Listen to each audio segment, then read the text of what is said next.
4% की शानदार रैली और इस रिकवरी से ग्लोबल बाजारों को मिला बूस्ट। एशिया की मजबूत शुरुआत, एसजेएक्स निफ्टी 1/4% ऊपर।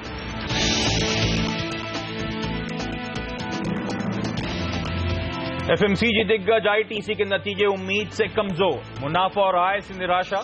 आज एचडीएफसी बैंक के नतीजों से कुछ उम्मीद, मुनाफा 20% बढ़ने का अनुमान। पिछली तारीख से टैक्स लगाने के मामले अब नहीं खुलेंगे, भारत फ्रांस बिजनेस समिट में पीएम मोदी का साफ संकेत। आज भारतीय उद्योगपतियों से मुलाकात करेंगे फ्रांसीसी राष्ट्रपति ओलांद। 36 राफेल जेट की डील पर हो सकते हैं हस्ताक्षर। 26 जनवरी से पहले देश भर में सुरक्षा के कड़े इंतजाम। मुंबई समेत देश के अलग अलग हिस्सों में आईएसआईएस के 20 संदिग्ध गिरफ्तार। महाराष्ट्र एटीएस ने की 94 वेबसाइट ब्लॉक। और कड़ाके की ठंड से ठिठुरा उत्तर भारत, दिल्ली एनसीआर में शीतलहर और कोहरे से अस्त व्यस्त जनजीवन।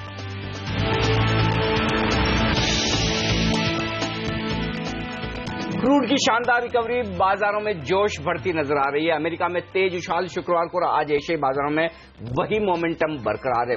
बड़ी बात है कि भारतीय बाजारों ने शुक्रवार को 7,400 के ऊपर की क्लोजिंग दी। क्या आज हम 7,500 तक या उसके पार पहुंच पाएंगे? ये सबसे बड़ा सवाल है। ऐसे में इस रिकवरी पर कितना भरोसा किया जाए, कहां की जाए खरीदारी और कब उछाल में आप बेचे, इस पर हमारा खास फोकस।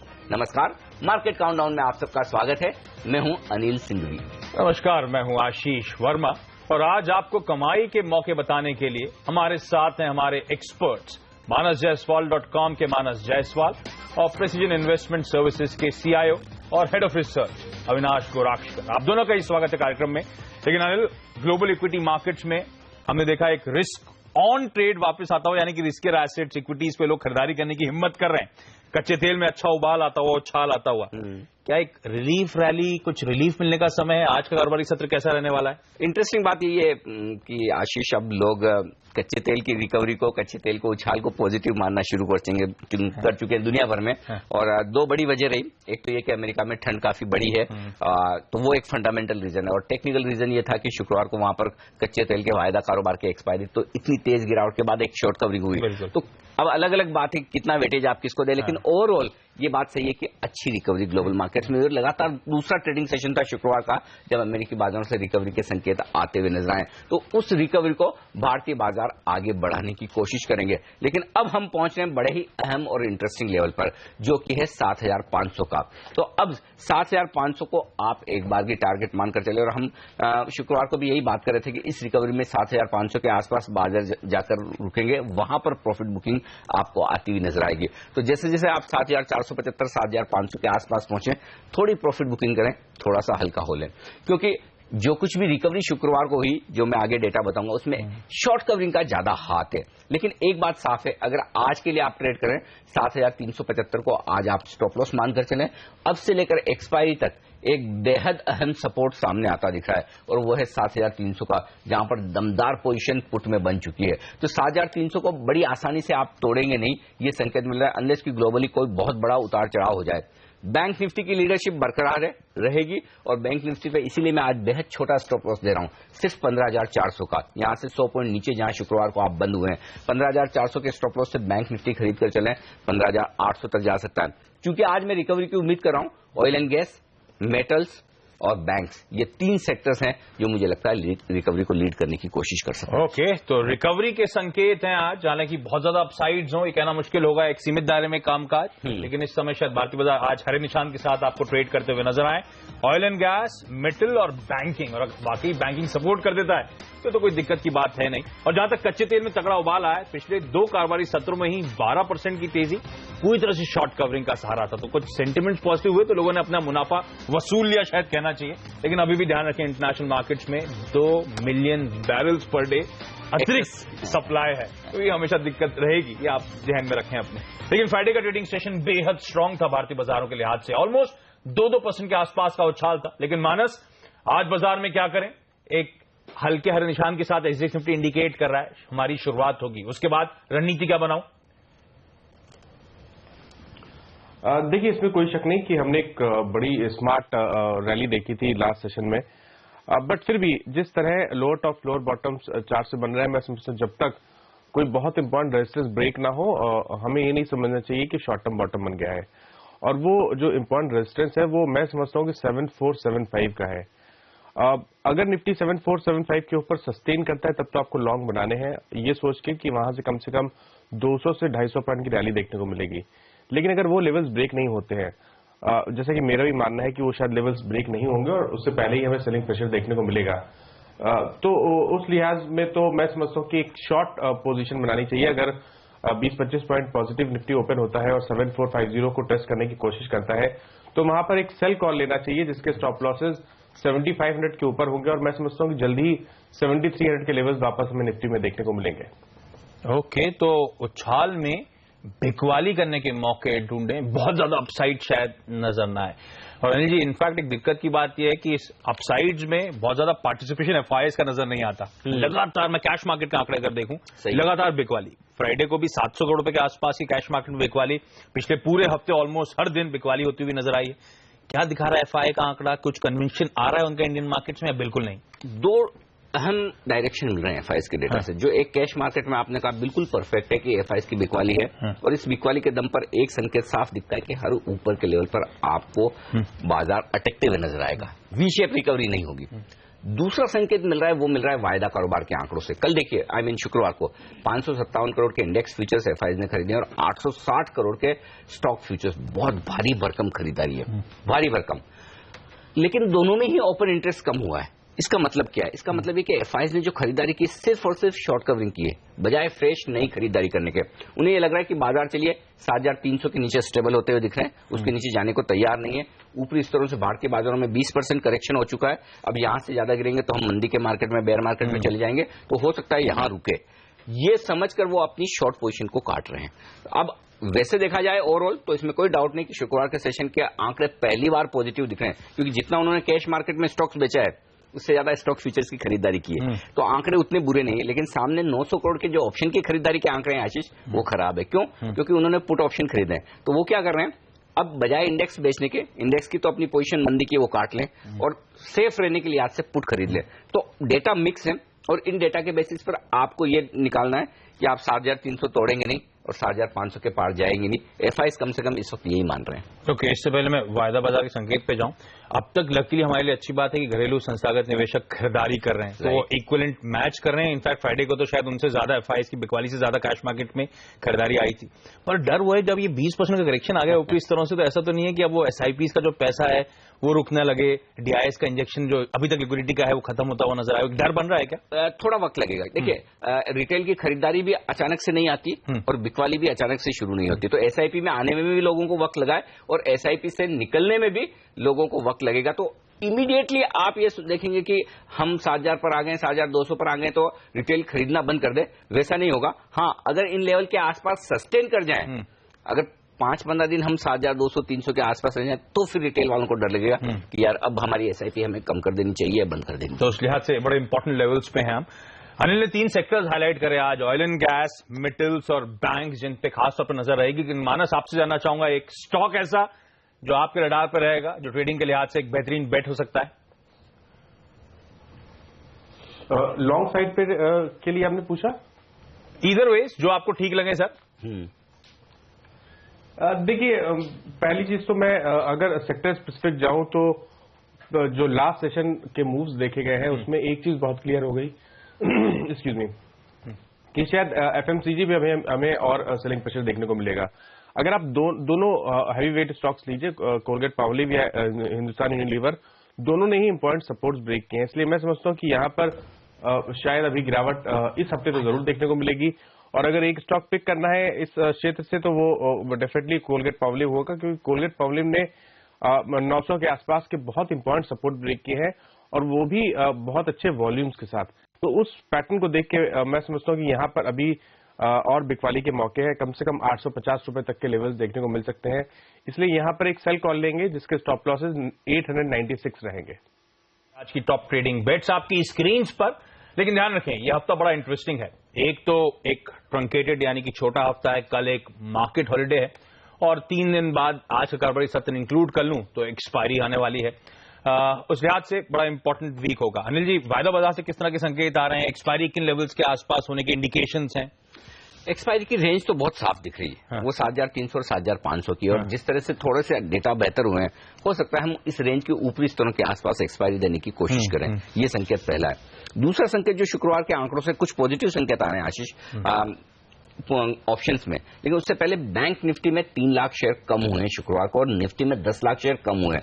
बाजार जब इतना मजबूत बंद हुआ है, निफ्टी पर 2% ऊपर, बैंक निफ्टी पर लगभग 0.25% ऊपर, और उसके बावजूद ओपन इंटरेस्ट कम होता है। इसका मतलब क्या है? इसका मतलब साफ है कि पोजीशन मंदी वाली काफी कटी है, और कुछ हद तक तेजी करने वाले ट्रेडर्स भी अपना भाव आ रहा है तो वो अपनी पोजीशन हल्की कर रहे हैं, बेचकर निकल रहे हैं, क्योंकि कॉन्फिडेंस नहीं है। तो ओवरऑल ये डेटा का एडजस्टमेंट है बजाय इसके कि फ्रेश खरीदारी के। तो शुक्रवार की तेजी में एक ही नेगेटिव दिख रहा है कि खरीदारी नहीं हुई है, शॉर्ट कवरिंग हुई है।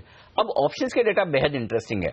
पुट ऑप्शन में देखिए 18 लाख शेयर जुड़े हैं, और कॉल ऑप्शन में 19 लाख शेयर कम हुए हैं। यानी कि जिन ट्रेडर्स ने कॉल बेचे हुए थे उन्होंने अपनी पोजीशन कम की है। 7,300 के लेवल पर भी और 7,500 के लेवल पर भी, दोनों मिलाकर 18 लाख शेयर कम होते हुए दिखे हैं। तो ये बता रहा है कि मंदी करने वालों की पोजीशन कटी है। लेकिन आपके लिए जो सबसे अहम डेटा है, जो आज से लेकर एक्सपायरी तक आपको ध्यान में रखना है, वो ये है 7,300, 7,350 और 7,400। इन 3 स्ट्राइक प्राइस पर शुक्रवार के सेशन में 25 लाख शेयर पुट में नए जुड़े हैं। अब एफआईज ने भले ही पुट खरीदे, लेकिन कोई तो सामने पुट राइटर्स हैं, वो ये सोचकर पुट बेच रहे हैं कि बाजार यहां से मंदी नहीं करेगा, और उस लिहाज से वो तेजी की पोजीशन बना रहे हैं। तो ये 100 पॉइंट की रेंज बाजार के लिए बेहद अहम सपोर्ट का काम करेगी। अब दिक्कत यही है कि जब कोई लेवल बड़ा अहम सपोर्ट होता है, किसी भी वजह से अगर वो टूटे तो फिर अनवाइंडिंग या फिर पोजीशन कम भी ज्यादा होने का खतरा वहां पर रहता है। फिलहाल ग्लोबल संकेत आपके लिए पॉजिटिव है, तो ये मानकर चलें 7,300, 7,400 ये बेहद अहम सपोर्ट रहेगा, और एक्सपायरी शायद 7,400 के नीचे आपको होती नजर ना आए। लेकिन 7,500 के ऊपर एक्सपायरी के लिए आपको आज रात अमेरिका में कम से कम 250-300 पॉइंट की एक बड़ी तेजी चाहिए। फिर कल हमारे यहाँ छुट्टी है, तो कल एक और मजबूत ट्रेडिंग सेशन, तो 2 मजबूत ट्रेडिंग सेशन हो तो ही आप सोच सकते हैं कि 7,500 के ऊपर एक्सपायरी होगी। अदरवाइज आपको 7,450, 7,500 की रेंज में कहीं कहीं एक्सपायरी होती हुई नजर आए। तो ये दिल मांगे मोर। फ्राइडे को अमेरिका 1.5-2% चला था, उसके बावजूद हम और एक्सपेक्ट कर रहे हैं उनसे कुछ और सपोर्ट मिल जाए। लेकिन प्रिसीजन इन्वेस्टमेंट सर्विसेज के अविनाश गुराक्षकर हमारे साथ स्टूडियो में जुड़ चुके हैं। अविनाश, फ्राइडे तो बड़ा बेहतरीन सेशन था, ग्लोबल सेटअप पॉजिटिव है, तो थोड़ा सा रिस्क ऑन लग रहा है, लोग हिम्मत कर रहे हैं इक्विटी में पैसा डालने की। क्या करें? कैसा लग रहा है आज का कारोबारी सत्र आपको? आप क्या करेंगे? नहीं, मुझे लग रहा है जो मोमेंटम हमने फ्राइडे को देखा था वो शायद आज थोड़ा सा कंटिन्यू हो, और इसमें बैंकिंग कंटिन्यूसली मेरे ख्याल से मोमेंटम जो हमने फ्राइडे को देखा था उसमें शायद और थोड़ा सा मोमेंटम और जारी देखने को मिले। मेरे ख्याल से बहुत private as well as PSU बैंकों में एक्शन देखने को मिलेगा। एसबीआई में हमने 5% का मूव देखा था। शायद न्यूज फ्लोज काफी पॉजिटिव है कि गवर्नमेंट शायद इन बैंकों के लिए फंडिंग के लिए जो काफी टाइम से पेंडिंग डिसीजन था वहां पे कोई ना कोई डिसीजन अनाउंस करेगी। एचडीएफसी बैंक के आज नतीजे है, मुझे लग रहा है काफी अच्छा नंबर मार्केट को शायद बैंक दिखाएगी। कम से कम 20-22% का कंसेंसस एस्टिमेट है। मुझे लग रहा है प्राइवेट बैंकिंग, और दूसरा मारुति के नंबर्स आने वाले, मारुति का भी नंबर्स शायद मार्केट्स को प्लीज करने को लगे, क्योंकि दिसंबर के महीने में नॉर्मली जब सेल्स थोड़े से वीक रहते हैं डोमेस्टिक मार्केट में, इन्होंने डबल डिजिट ग्रोथ दिखाया। तो मेरे ख्याल से फ्रंटलाइन स्टॉक्स इस हफ्ते और आज काफी अच्छे नंबर्स आएंगे। तो उस हिसाब से मुझे लग रहा है कि मार्केट्स में जो मोमेंटम हमने देखा था, और जैसे अनिल जी कह रहे हैं कि एक्सपायरी का जो ओवरऑल नंबर है वो 7450, 7500 का नंबर मोर और लेस मोटा मोटी लग रहा है। तो I think that should continue. Okay, तो अविनाश भी मानते हैं जो फ्राइडे को मोमेंटम आया था, लाइकली है कि वो अपसाइड्स आज भी देखने को मिले, आज भी शायद भारतीय बाजार में बाइंग देखने को मिले। दोनों एक्सपर्ट जिनसे बात करी बैंक्स फोकस में, अनिल भी यही बात हाईलाइट करें, अविनाश भी बात हाईलाइट करें। और इनफैक्ट बैंक्स, आपको याद होगा फ्राइडे को 2.5% से ज्यादा निफ्टी बैंक में हमने मोमेंटम आता हुआ देखा था, तो शायद यही आज भी ड्राइवर हो सकते हैं। लेकिन अभी एक छोटा सा ब्रेक लेंगे, ब्रेक के बाद लेकर आएंगे निफ्टी पर 5 बड़े एक्सपर्ट्स की राय और टॉप 5 शेयर्स।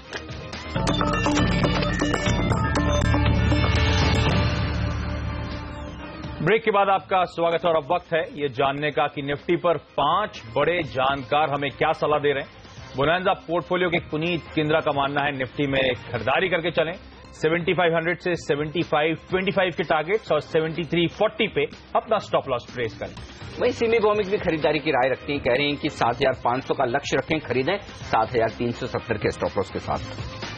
A+ एनालिटिक्स के टेक्निकल स्ट्रेटेजिस्ट अमित हरचेकर साहब का मानना है कि निफ्टी में आप खरीदारी करें इनका भी टारगेट 7500 के ऊपर 7520 का है। 7400 के लेवल्स पर अपना स्टॉप लॉस लगाना ना भूलें।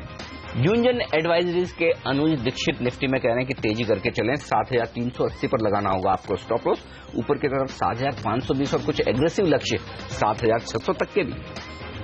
और डेरिवेटिव ट्रेडिंग रिसर्च .com के मनीष शर्मा जी का मानना है कि निफ्टी में आप बाय इनिशिएट करें, यानी कि खरीदारी करें। 7500 के टारगेट्स इन्होंने भी सेट करे हैं और स्टॉप लॉस 7370 के लेवल्स पर, यानी कि 100% पॉजिटिव रिजल्ट। 5 में से 5 हमारे एक्सपर्ट आज कहने की खरीदारी कीजिए, शुक्रवार की तेजी आगे बढ़ेगी। नीचे जो अहम सपोर्ट आ रहा है निफ्टी पर वो है 7370 और 7400 की रेंज का। ये 25-30 पॉइंट की रेंज सपोर्ट का काम करेगी। ऊपरी स्तर पर 7500 7525 तक निफ्टी जाते हुए दिख सकता है। तो खरीदारी की राय सारे एक्सपर्ट्स की तरफ से। लेकिन अब वक्त है टॉप 5 स्टॉक्स के बारे में जानने का, जहां पर आज नतीजों और खबरों के दम पर दिखेगा जबरदस्त एक्शन। आईटीसी, इस दिग्गज ने बाजार बंद होने के तुरंत बाद अपने नतीजे पेश किए हैं शुक्रवार को, और इन नतीजों के दम पर आज एक्शन दिखेगा। कमजोर दिख रहे हैं नतीजे, खासतौर से आप आय में देखिए कमी आती हुई दिखी, उम्मीद से कम आई है। 9100 करोड़ के आसपास का आंकड़ा है। मुनाफा देखिए 2650 करोड़ आया, हमारा अंदाजा 2700 करोड़ से ऊपर का था। अब दिक्कत की बात यह कि लगभग सारे ब्रोकरेज हाउस ने आईटीसी के लिए अपने टारगेट आज घटाए हैं। तो देखना होगा इस स्टॉक में कितना एक्शन दिखता है, क्योंकि स्टॉक वैसे 52 वीक लो के आसपास ट्रेड कर रहा है। एक और दिग्गज ने बाजार बंद होने के बाद शुक्रवार को अपने तिमाही रिजल्ट घोषित करे, वो था केन इंडिया। कच्चे तेल में जिस तरह की ब्रेंट की प्राइसेस गिरे जिस तरह से, उससे हम एक्सपेक्ट कर रहे थे नंबर्स कमजोर होंगे, लेकिन उम्मीद से कहीं कमजोर परफॉर्मेंस। मुनाफा जो स्ट्रीट एक्सपेक्ट करी थी वो 200 से 400 करोड़ रुपए के आसपास था। एक्चुअली मुनाफा महज 8-9 करोड़ रुपए के आसपास आया है। मार्जिन्स में हम एक्सपेक्ट कर रहे थे ऑलमोस्ट स्टेबल 40% के आसपास होंगे, मार्जिन्स में 8 परसेंटेज पॉइंट के आसपास का कॉन्ट्रैक्शन है। तो ये नंबर्स बेहद कमजोर। स्पाइसजेट तीसरी तिमाही के नतीजे नुकसान से मुनाफे में आई है इस तिमाही में भी। हालांकि पिछली 3 तिमाहियां भी कंपनी मुनाफे में आ चुकी है, लेकिन 275 करोड़ के लॉस के सामने 238 करोड़ का मुनाफा, आय में भी एक अच्छी बढ़त। ऑपरेटिंग प्रॉफिट EBITDA में आप देख सकते हैं 206 करोड़ का जो लॉस था उसके सामने 280 करोड़ का मुनाफा दर्ज किया है, और मार्जिन 19% के ऊपर निकले। तो इंडिगो के रिजल्ट देखने के बाद आपको स्पाइसजेट के नतीजे बेहद शानदार, बेहद मजबूत दिखेंगे। अब स्टॉक शुक्रवार को निचले स्तरों से जबरदस्त रिकवरी दिखाते हुए दिखा है। अब आज देखना होगा कि कच्चे तेल के दाम जब बढ़े हैं और सेक्टर के हालात खराब है, तो फिर स्पाइसजेट कितना बेहतर प्रदर्शन कर पाता है। रिलायंस कम्युनिकेशन, टेलीकॉम शेयर्स हमने देखा था फ्राइडे को पिटाई हो रही थी, तो रिलायंस कम्युनिकेशन काफी हद तक स्टेबल नजर आया था। नंबर्स सीक्वेंशली, यानी कि तिमाही दर तिमाही कंपेयर करते हैं आमतौर पर, और नंबर्स में आपको नजर आएगा कि on the face of it तो स्ट्रांग है। आय हमने देखा है साल दर साल Q on Q 52-77 crore rupees के आसपास का नंबर है बीते क्वार्टर में। मुनाफा 156 से बढ़कर 171 करोड़ रुपए, मार्जिन से सुधार है। लेकिन ध्यान रखें, जो बाजार उम्मीद लगा के बैठा था उस फ्रंट पे नंबर जरूर थोड़ा सा एक डिसअपॉइंटमेंट नजर आएंगे। फोर्स मोटर्स, जैसा कि स्टॉक प्राइस की परफॉर्मेंस दमदार रही, वैसे ही नतीजे भी हैं। 10 करोड़ से मुनाफा बढ़कर 27 करोड़ के पार, आय में शानदार बढ़त 517 से 746, बेहतरीन मार्जिन 3% से बढ़कर 6.25% के आसपास, और EBITDA आप देखिए 15 करोड़ से 47 करोड़, तो बेहद शानदार नंबर फोर्स मोटर्स। तो नाम जस्टिफाई कर रहा है, बिल्कुल फोर्स के साथ काम एकदम, और जबरदस्त रफ्तार में। उम्मीद की जाए कि आज स्टॉक प्राइस में भी वैसा ही एक्शन दिखेगा।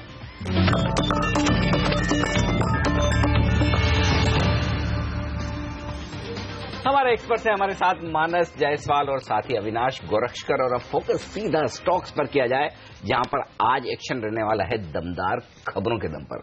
आईटीसी नंबर तो कमजोर दिख रहे हैं अविनाश, क्या कहेंगे आप? हर फ्रंट पर मिसी है एक तरह से, राइट? क्या किया जाए आईटीसी में, क्या गिरेगा ये? I think numbers definitely markets के व्यू पॉइंट से नेगेटिव है। इनफैक्ट ओवरऑल प्रॉफिट ग्रोथ जो करीबन 2750 करोड़ एक्सपेक्ट कर रहे थे उससे कई कम आया है, और सिगरेट बिजनेस में लगातार डिग्रोथ आया है। क्लियरली उन्होंने जो प्राइस इंक्रीज लिया है उसमें थोड़ा सा फर्क डेफिनेटली टॉप लाइन में आया, लेकिन अगर हम EBITDA देखें सिगरेट बिजनेस का अनिल जी, तो यहाँ पे भी जो इंक्रीमेंटल ग्रोथ आया है 3-4%, वो भी कोई खास इंप्रेसिव नहीं है। दूसरे बिजनेसेस FMCG और एग्रो की भी बात करें तो यहाँ पे भी कोई बड़े इंक्रीमेंटल ट्रिगर्स नहीं दिख रहे। तो मेरे ख्याल से क्लियरली जिस प्रकार का एक्सपेक्टेशन था कि कम से कम 2750 का प्रॉफिट आएगा, वो तो आया नहीं है। और आगे आने वाले क्वार्टर्स भी मुझे लग रहा है कि काफी दिक्कत भरे और थोड़े चैलेंजिंग रहेंगे, क्योंकि आने वाले बजट में हो सकता है कि वापस इस सेक्टर से जो एक्साइज ड्यूटी की जो नॉर्मल डिमांड होती है वो भी शायद मार्केट्स फैक्टर इन करे कि ये भी एक नेगेटिव सरप्राइज बजट में आए। तो ओवरऑल मुझे लग रहा है कि स्टॉक में थोड़ा सा पेन और थोड़ा सा क्रैक आज जरूर देखने को मिलेगा। ओके, तो आईटीसी में दबाव देखने को मिलेगा। नंबर्स फ्राइडे को मेरे ख्याल से एग्जैक्टली जब मार्केट क्लोज हो रहा था 3:30 के आसपास, तब ये नंबर्स हिट हुए थे। तो एक्चुअल पूरा रिएक्शन आज आपको देखने को मिले और उस फ्रंट पे शायद डिसअपॉइंटमेंट और स्टॉक पे थोड़ा सा दबाव। लेकिन हमारे दोनों एक्सपर्ट्स मानस और अविनाश हमारे साथ बने हुए हैं। एक छोटा सा ब्रेक के बाद कई सारे ऐसे स्टॉक्स जिसमें बड़ा शार्प रिएक्शन शायद आज नंबर्स के चलते आपको देखने को मिलेंगे। आईटीसी की हमने बात करी, इसके अलावा बाकी स्टॉक्स ब्रेक के बाद फोकस में रखेंगे।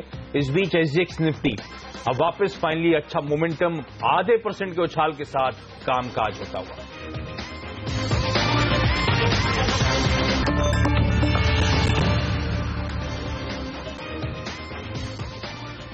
ब्रेक के बाद आपका स्वागत है। हमने कुछ नंबर्स पे बातचीत करना शुरू करी थी। एक तो आईटीसी, तो अविनाश हाईलाइट कर रहे थे कि थोड़ी सी पेन, थोड़ा सा वीकनेस और होगी क्योंकि नंबर्स कमजोर हैं। लेकिन दूसरा इंपॉर्टेंट नंबर था केन इंडिया का। हालांकि बाजार उम्मीद से तो कहीं कमजोर नंबर्स थे, लेकिन दूसरी तरफ कच्चे तेल में जो उछाल आया है उससे पता नहीं किस हद तक पॉजिटिव इंपैक्ट आएगा। मानस, लेकिन चार्ट्स क्या कह रहे हैं, किस तरह का ट्रेड यहां पे बनता है? देखिए, चार्ट तो अभी भी वीक है। ये जरूर है कि पिछले 3-4 दिनों में हमने लोअर लेवल पे सपोर्ट देखा है, बट फिर भी मैं समझता हूं कि एक छोटे बाउंस बैक के लिए स्टॉक को कम से कम 117 रुपए के लेवल्स को ब्रेक करना है। अगर 117 रुपए के लेवल्स ब्रेक होंगे तो जो नेक्स्ट टारगेट आता है वो करीब करीब 130 रुपए के आसपास आता है, जो कि 50 दिनों का मूविंग एवरेज है। तो अगर आप ट्रेडर हैं छोटी अवधि के लिए, तो 117 के ऊपर स्टॉक को बाय करें, स्टॉप लॉस 112 के आसपास लगाएं और टारगेट 130 के रहेंगे। बट ट्रेंड पॉजिटिव, अगर आप बात करें कि ट्रेंड पॉजिटिव हुआ है, तो वो तो 50 दिनों के मूविंग एवरेज के ऊपर ही होगा, जो कि 130 रुपए के आसपास है। और 130 तक तो पहुंचने में पता नहीं कब पहुंचेगा।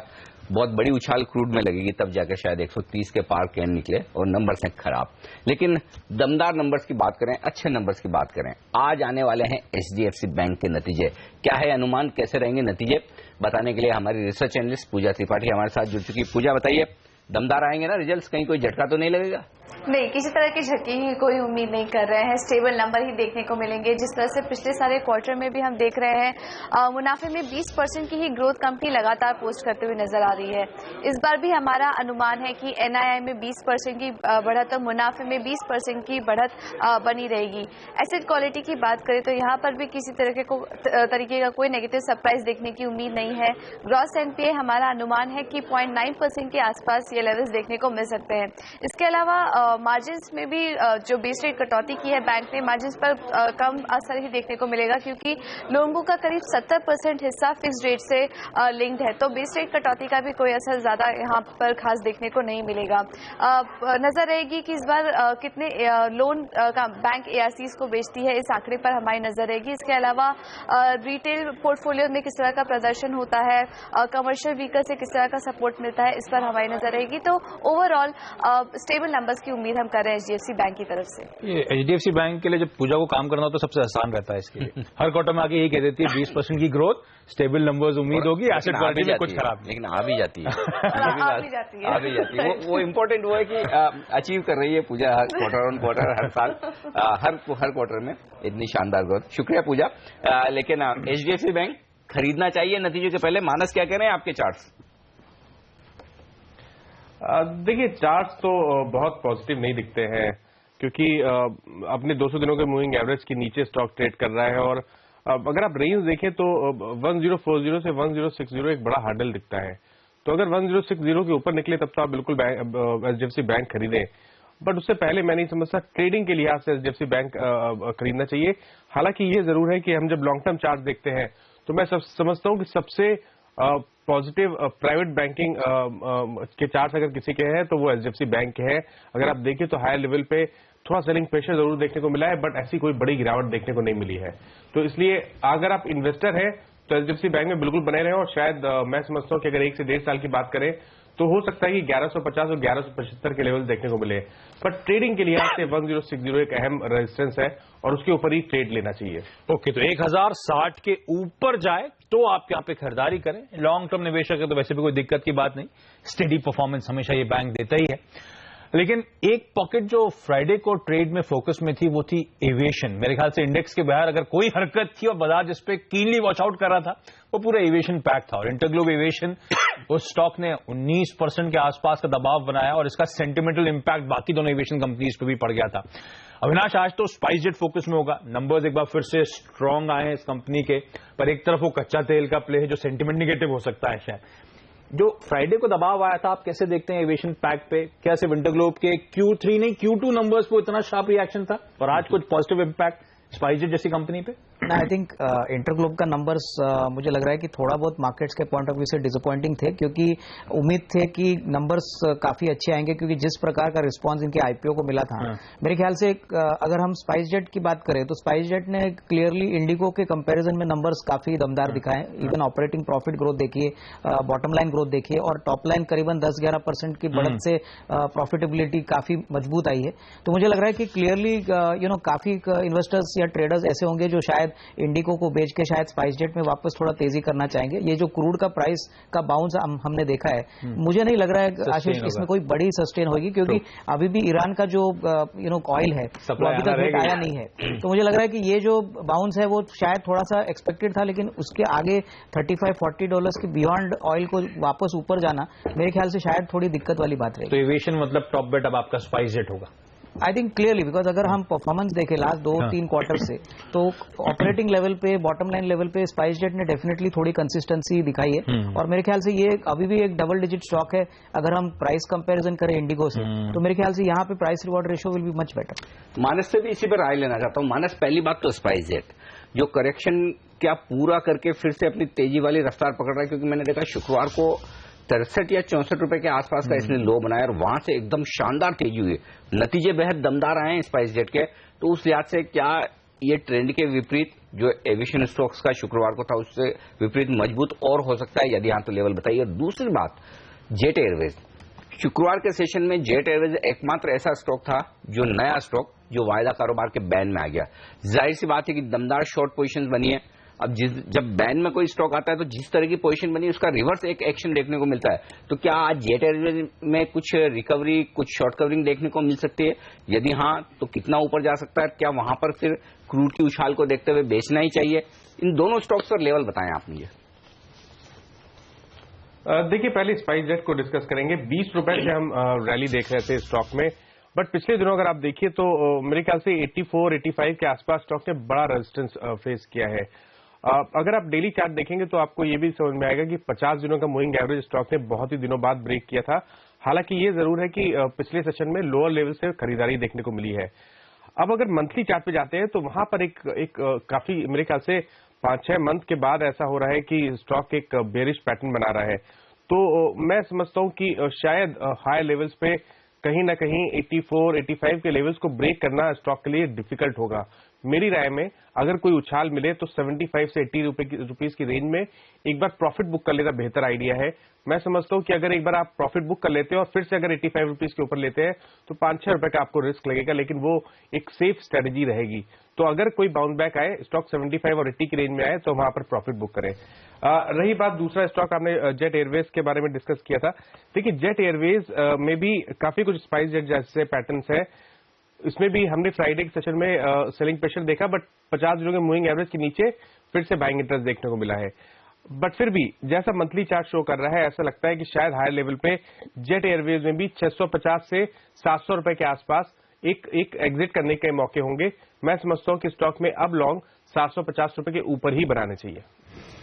ओके, तो ये तो रिजल्ट्स पे हम फोकस कर रहे हैं। मैं क्विकली उन इंपॉर्टेंट रिजल्ट्स पे ही चेक लेना चाहूंगा। उसके बाद आगे कुछ आज स्पेसिफिक सेक्टर्स फोकस होने अलग अलग वजह से उन सेक्टर्स पे बातचीत होगी, क्योंकि रिजल्ट्स फोकस है तो रिलायंस कम्युनिकेशन अगला स्टॉक है। नंबर्स थोड़े से डिसअपॉइंटमेंट है, हालांकि सीक्वेंशली अगर नंबर्स देखूं तो on the face of it growth है, प्रॉफिटेबिलिटी में, मार्जिन्स में। अविनाश, क्या करना चाहिए स्टॉक में? आई थिंक आशीष, अगर हम बहुत सिक्वेंशियली और वाई ग्रोथ देखें तो मैं समझता हूं कि आने वाला क्वार्टर्स जो होंगे वो आशीष मेरे ख्याल से काफी चैलेंजिंग रहेंगे। इनफैक्ट ऑलरेडी पूरे टेलीकॉम स्पेस में हमने देखा है कि अगर आइडिया के नंबर्स देखें, आज भारतीय एयरटेल के भी नंबर आएंगे। मुझे लग रहा है कि ओवरऑल सेक्टर में काफी पेन एक्सपेक्टेड है, क्योंकि जिस प्रकार की प्राइसिंग अभी रिलायंस जो लेके आएगा, मुझे लग रहा है कि both data as well as voice के सेगमेंट में जो एग्जिस्टिंग प्लेयर्स है वो ऑलरेडी काफी डेट लेके अपने बैलेंस शीट्स पे बैठे हैं। रिलायंस कम्युनिकेशन की बात करें तो हो सकता है कि थोड़ा सा कंफर्ट उनको मिले, क्योंकि रिलायंस जियो के साथ उनका एक करार हुआ है।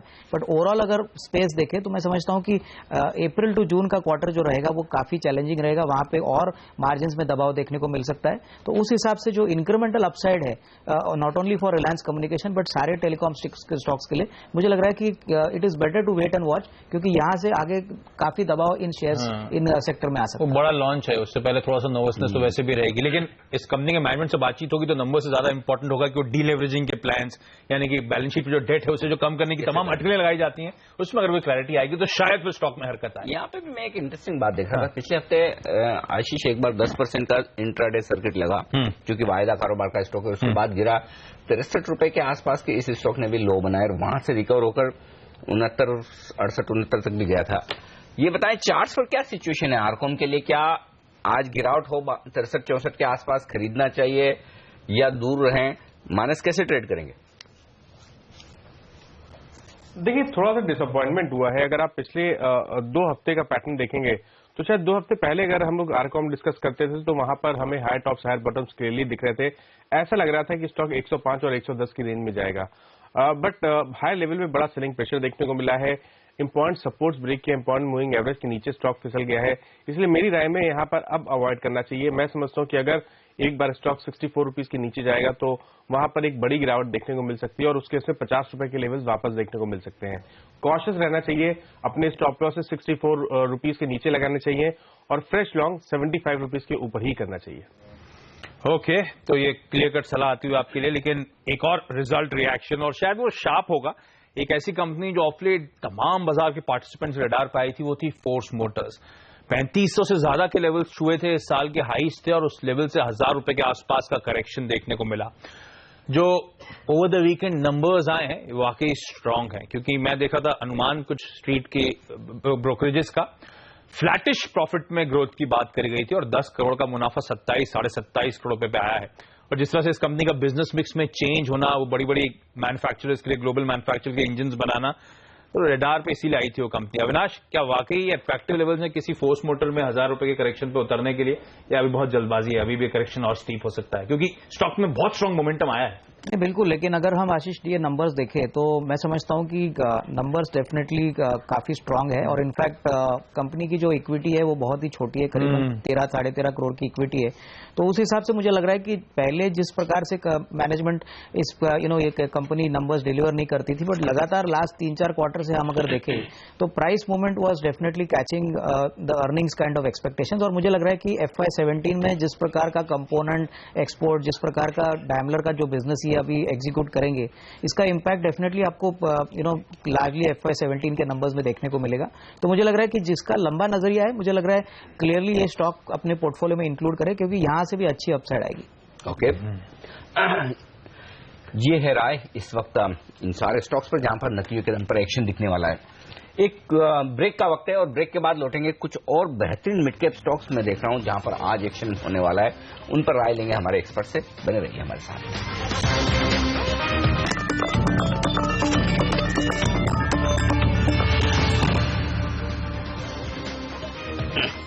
हमारे एक्सपर्ट्स हैं हमारे साथ मानस जायसवाल और अविनाश गोरक्षकर। एक और स्टॉक जहां पर एक्शन खबरों के दम पर रहने वाला है, इनफैक्ट नतीजों के दम पर, KEI इंडस्ट्रीज, ये स्टॉक मैंने चुना है और बेहद दमदार नतीजे इस कंपनी ने पेश किए हैं। आपके सामने नतीजे लेकर आऊंगा। क्या परफॉर्मेंस कंपनी ने जबरदस्त आज दी है नतीजों के दम पर, और उसके दम पर मैं राय लेना चाहता हूं हमारे दोनों एक्सपर्ट से। लेकिन उससे पहले बता दूं, प्रॉफिट 9 करोड़ से बढ़कर 15 करोड़ आया है और आय 500 करोड़ से बढ़कर 560 करोड़ हुई है और ईबिटा यहां पर 20% बढ़ा है, मार्जिन में बढ़त हुई है।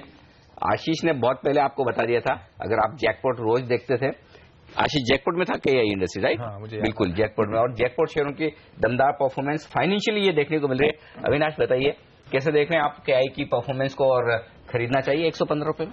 नहीं, बिल्कुल। इनफैक्ट आशीष ने जब ये स्टॉक कहा था तभी मेरे ख्याल से 105-106 की लेवल थी, और मैं समझता हूँ बाजार इतना गिरने के बाद भी ऊपर है ये भी। नहीं, बिल्कुल। इनफैक्ट नंबर्स अगर हम देखें तो क्लियरली केबल स्पेस में ये काफी टाइम तक अच्छे नंबर्स दिखा रहा था। अभी जिस प्रकार का प्रॉफिट ग्रोथ और इबिटा ग्रोथ आया है, मेरे ख्याल से कमोडिटी के प्राइसेस काफी घट चुके हैं, इसका फायदा कंपनी को जरूर मिलेगा। और मोर इम्पोर्टेंटली ऑर्डर बुक काफी अच्छी है, कंपनी का जो प्रोडक्ट मिक्स है वो भी वेल डाइवर्सिफाइड है। तो मुझे लग रहा है कि क्लियरली फ्रॉम दीज लेवल्स और एक 15% की upside on this base level definitely looks possible. यहां से डेफिनेटली अच्छी बाइंग आ सकती है। ओके, अब तक हम लोग उन स्टॉक्स की बातचीत कर रहे थे जो ओवर द वीकेंड बहुत सारे नंबर्स आए थे, तो उसमें इंपॉर्टेंट नंबर्स पर हमने बातचीत करी।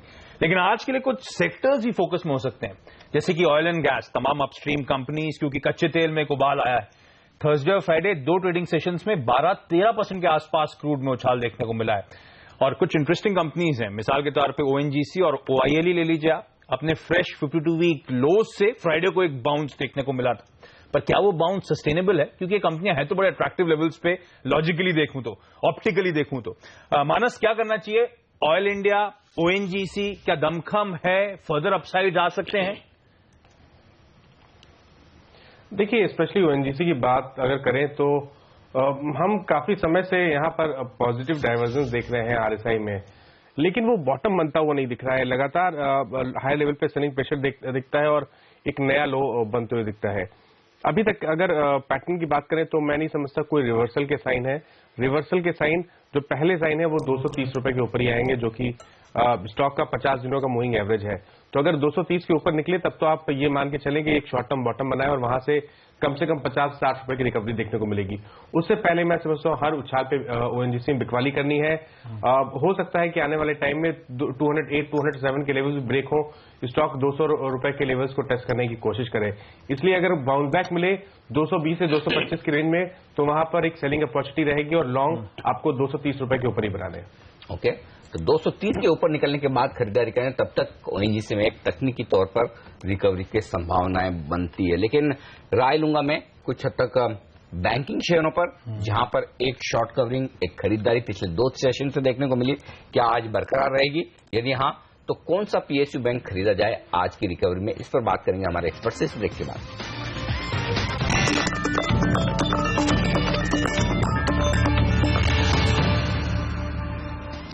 हमारे एक्सपर्ट्स हमारे साथ हैं, मानस जायसवाल और अविनाश गोरक्षकर। कुछ और स्टॉक जो आज एक्शन में रहेंगे, अदानी पार, इस स्टॉक पर राय लेना चाहता हूं आपसे, क्योंकि यहां पर शेयर होल्डर्स ने प्रमोटर्स को प्रेफरेंशियल अलॉटमेंट के लिए मंजूरी दे दी है। तो अब कंपनी प्रमोटर्स को कुछ और शेयर इश्यू कर पाएगी। ये शेयर होल्डर्स की मंजूरी मिली है, जाहिर सी बात है कि एक पॉजिटिव कदम है। स्टॉक में एक रिकवरी देखने को मिली है शुक्रवार को बाजार के मूड के साथ। ये बताएं, क्या कुछ और ऊपर जा सकता है मानस, और यदि हाँ तो क्या ट्रेड लें, खरीदें या फिर उछाल में निकलने के बारे में सोचें? क्या राय है आपकी? देखिए, अगर हम डेली चार्ट देखते हैं तो वहां पर केवल पॉजिटिव एक चीज ये दिखती है कि पिछले 3 से 4 मंथ में अगर आप देखिए तो 25 रुपए एक अहम सपोर्ट रहा है स्टॉक के लिए। और फ्राइडे के सेशन में भी हमने 25 रुपए के आसपास के लोज बनाने के बाद वहां पर रिकवरी देखी है। लेकिन उसके अलावा अगर आप देखेंगे तो कोई ऐसे पॉजिटिव पैटर्न्स या तो कोई इंडिकेशन लॉन्ग टर्म चार्ट्स पर ऐसे नहीं दिखते हैं। मैं समझता हूं कि अगर एक छोटा सा उछाल मिले, टेक्निकल बाउंस बैक मिले और स्टॉक 30 रुपए 50 पैसे या तो 31 रुपए के आसपास आने की कोशिश करे, तो वहां पर एक बार एग्जिट करने की सलाह रहेगी। मैं समझता हूं कि जब तक स्टॉक 35 रुपए के लेवल्स ब्रेक ना करे, यहां पर लॉन्ग नहीं बनाए तो बेहतर है। ओके, तो अवॉइड करें लॉन्ग्स बनाना, बहुत ज्यादा चार्ट्स पे मजबूत नजर नहीं आता। लेकिन ब्रेक से पहले अनिल ने हाईलाइट करा था कि बैंक्स फोकस में होंगे, और ध्यान रखें शुक्रवार के ट्रेडिंग सेशन में 2.5% निफ्टी बैंक में मजबूती थी, और खासतौर पे PSU बैंकिंग साइड, उस इंडेक्स में तो 5% से ज्यादा का उछाल देखने को मिला था। मानस, आपके पास आऊंगा मैं, टॉप PSU बैंकिंग स्टॉक अगर बेट लेना हो तो कौन सा होगा चार्ट्स को देखते हुए? लेकिन अविनाश, उस बीच आपसे 2 स्टॉक्स प्राइवेट सेक्टर बैंकिंग के, ICICI और एक्सिस, दोनों में तगड़ा करेक्शन हुआ है। दोनों के अपने अपने कंसर्न्स हैं, लेकिन देख के पढ़ के और रिजल्ट देख के लगता है कि एक्सिस, अंग्रेजी में कहते हैं ना, has been able to keep its head above water. दोनों में से प्रिफर्ड बेट कौन सी हुई इस करेक्शन के बाद फंडामेंटली आप लोगों के लिए? नहीं, आई थिंक अगर चॉइस एक्सिस बैंक और आईसीआईसीआई बैंक के बीच में रहेगा तो axis bank will definitely be a better choice. हमें लग रहा है कि आईसीआईसीआई बैंक के जो नतीजे आएंगे वहां पे जो एसेट क्वालिटी के कंसर्न्स है वो शायद थोड़े से और डिसअपॉइंटिंग ट्रेंड दिखाएंगे। और क्लियरली मार्केट्स ने भी उस पॉइंट ऑफ व्यू से देखा तो आईसीआईसीआई बैंक को काफी बुरी तरह से पिटवाया था। इनफैक्ट एक्सिस बैंक का भी स्टॉक रिजल्ट्स के बाद जब मैनेजमेंट की कॉमेंट्री आई, स्पेशली जो एक्स्ट्रा प्रोविजनिंग की बात की, तो वहां पे थोड़ा बहुत मार्केट को एक कंफर्ट मिला कि उन्होंने on their own they have actually provided for more. और मुझे लग रहा है कि आने वाले 1-2 क्वार्टर्स में शायद जो एसेट क्वालिटी का जो स्ट्रेस है वो एक्सिस बैंक में शायद हमको कम देखने को मिले, तो we would be more comfortable on Axis Bank. ICICI Bank में मुझे अभी भी लग रहा है कि शायद थोड़ा सा डाउनसाइड और पेन शायद और जारी रहेगा। ओके, ये राय है इन सारे बैंक्स पर। वक्त है एक और ब्रेक का, और ब्रेक के बाद जब लौटेंगे आपके लिए काफी कुछ एक्शन होगा बाजार का। सबसे बड़ा एक्शन तो यही होगा कि प्री ओपनिंग सेशन में क्या एसजेएक्स निफ्टी की तर्ज पर भारतीय बाजार दमदार शुरुआत कर पाते हैं, क्योंकि एसजेएक्स निफ्टी है 35 अंक ऊपर। लेकिन बता दूं आपको एक बार, दुनिया भर के बाजारों में जबरदस्त मजबूती है, उस पर भी नजर रखेंगे। रुपए की ओपनिंग होने वाली है, शानदार मजबूती रुपए में हुई थी शुक्रवार को लगभग 40 पैसे की। क्या आज वैसा ही माहौल दिखेगा? अच्छा, ढेर सारी ब्रोकरेज रिपोर्ट्स आई हैं आईटीसी पर, केन पर, कुछ और शेयरों पर। क्या कर रहे हैं, क्या टारगेट वो दे रहे हैं, उस पर भी नजर रखेंगे। और साथ ही स्टॉक 2020 मैच का अगर आपने मिस कर दिया 7:30 बजे, कोई बात नहीं, देखिए 20 ट्रेडिंग आइडियाज कौन से हैं जो आज आपको नजर में रखने चाहिए। ये सब होगा इस छोटे से ब्रेक के बाद।